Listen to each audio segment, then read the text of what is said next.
The mossy stones formed a perfect, jagged line across the forest floor. Beyond them, the trees grew closer together, their branches weaving into a canopy that blocked out the sky. Rimon stood at the very edge, his toes hovering over the boundary. He looked back at the village, then at the dark, tangled growth ahead. Sumon stood a step behind, watching the shadows stretch across the path. Without a word, Rimon shifted his weight and stepped over the stones. His boots sank into the soft, damp earth of the Forbidden Zone. A sudden, sharp breeze brushed past them, carrying the scent of pine needles and wet stone. Sumon hesitated for a heartbeat, his eyes darting toward the dense ferns. But then, he followed. His boots crunched against the dry leaves, a sound that seemed too loud in the unnatural stillness of the woods. They moved deeper, leaves brushing against their legs. The boundary was behind them now. The air felt colder here, heavy with the weight of ancient wood. Rimon looked ahead, his pace quickening as he pushed through a thicket of ferns. They were inside. The rules of the village were miles away. They pushed through the dense ferns, their laughter echoing against the towering, ancient oaks. The forest floor was a maze of roots and moss, but they moved with the confidence of the unbothered. Rimon spotted a flash of blue wings near a patch of wild lilies and took off running. Sumon chased close behind. They scrambled over fallen logs, their hands gripping rough bark as they hauled themselves up the low-hanging branches of a massive oak. From the canopy, the world looked like a sea of shifting green. They spent the next hour leaping between limbs and tracking butterflies. They did not notice the light. The golden warmth that had filtered through the leaves slowly drained away, replaced by a creeping gray twilight. Rimon climbed down, his boots hitting the dirt with a heavy thud. Sumon followed, sliding down the trunk and landing in a pile of dry leaves. They turned back toward the direction they thought they had come, but the trees seemed to have shifted their positions in the dimming light. Rimon led the way, his eyes fixed on the ground where he expected to see their footprints. He walked 10 paces, then 20, but the soft earth was smooth and undisturbed. He stopped, frowning, and looked around for the fallen log they had crossed earlier. It was gone. In its place stood a wall of gnarled, gray trunks, each one identical to the last. Sumon caught up, his chest rising and falling in quick, shallow rhythm. "Rimon, which way did we come from?" Rimon did not answer immediately. He spun in a slow circle, searching for the gap in the canopy. Every direction looked the same. The trees seemed to have crowded together, their branches locking into a solid ceiling. Sumon reached out to touch the bark of a tree, his fingers trembling. "It is all the same," he whispered. The air grew stagnant. Rimon and Sumon stood back to back, their breathing shallow and rhythmic. Then, the forest changed. The persistent chirping of insects and the distant rustle of leaves in the canopy ceased in a single, jarring heartbeat. The silence was absolute, pressing against their eardrums like deep water. Rimon opened his mouth to speak, but no sound came out.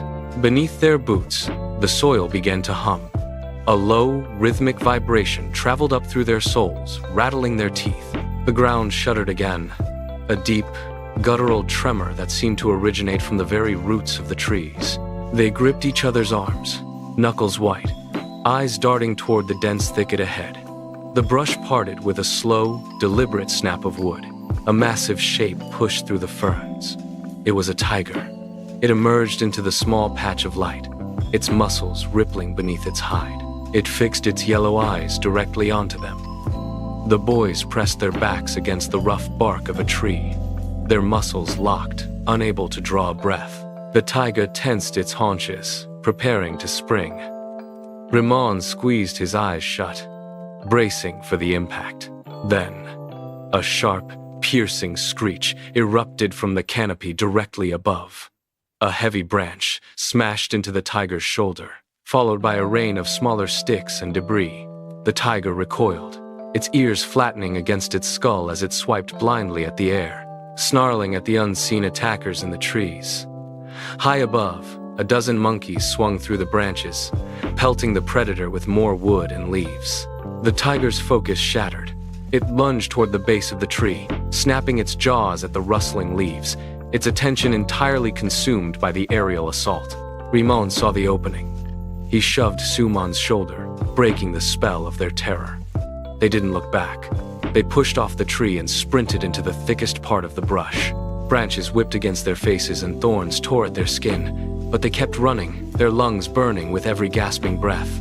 They scrambled over rotting logs and ducked under low-hanging vines, their feet pounding against the uneven earth. They ran blindly, driven by the singular need to put distance. The frantic pace of their escape ended abruptly. Rimon and Sumon stumbled through a final screen of ferns and broke into a clearing, but the ground beneath their feet changed from solid earth to a damp, spongy moss.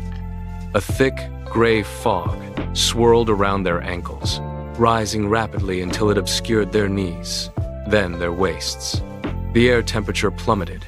Their breath began to plume in front of them, white and jagged. Rimon reached out to grab Sumon, but his hand met only cold, swirling vapor. They turned to retreat, but the path they had just emerged from was gone, replaced by a wall of twisted, blackened stumps. From behind the largest stump, a form coalesced. It was tall, its edges blurring into the surrounding mist. It possessed long matted hair that hung in heavy wet strands, and its eyes burned with the dull, flickering intensity of dying embers.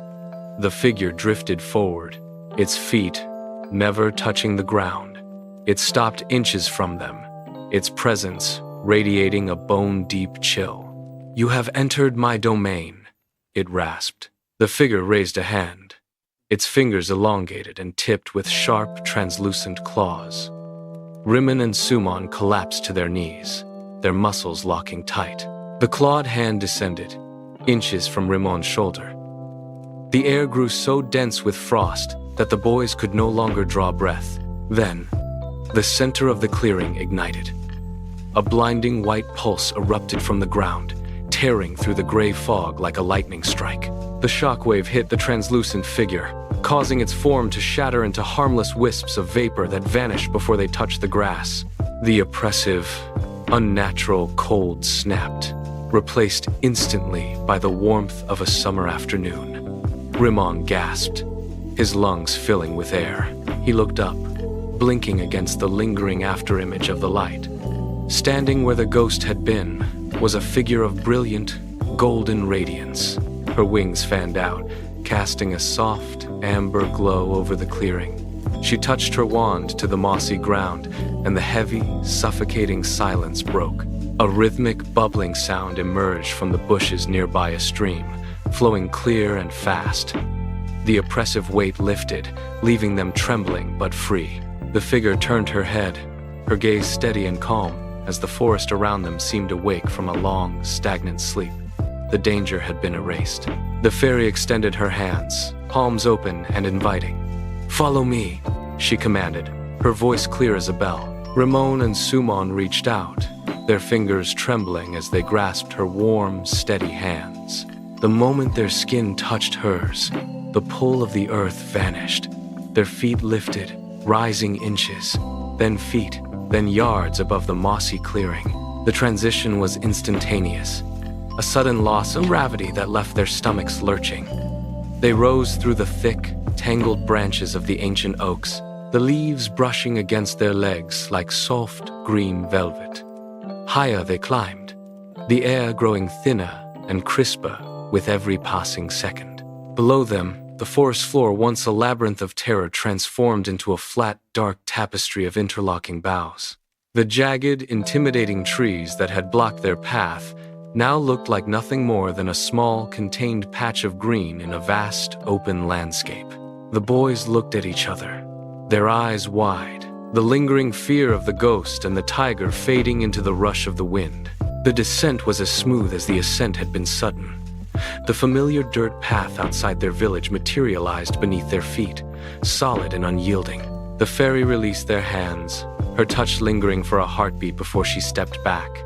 Her form began to blur, the golden light around her fraying into thin, shimmering threads. "Listen to your elders," she whispered, the voice echoing in the cooling air. Then, she was gone, leaving only the scent of ozone and crushed grass behind. Rimon and Sumon stood motionless on the edge of the path, the silence of the forest still ringing in their ears, louder than the evening crickets. They did not speak. They did not look at the woods. Their feet felt heavy, anchored to the earth in a way that made every step toward their homes feel deliberate. They walked in silence, side by side, their hands clenched into tight fists at their sides. The village lights flickered in the distance, warm and inviting. But the boys felt a cold, invisible barrier between themselves and the life they had known only hours before. They passed the first houses, their neighbors unaware.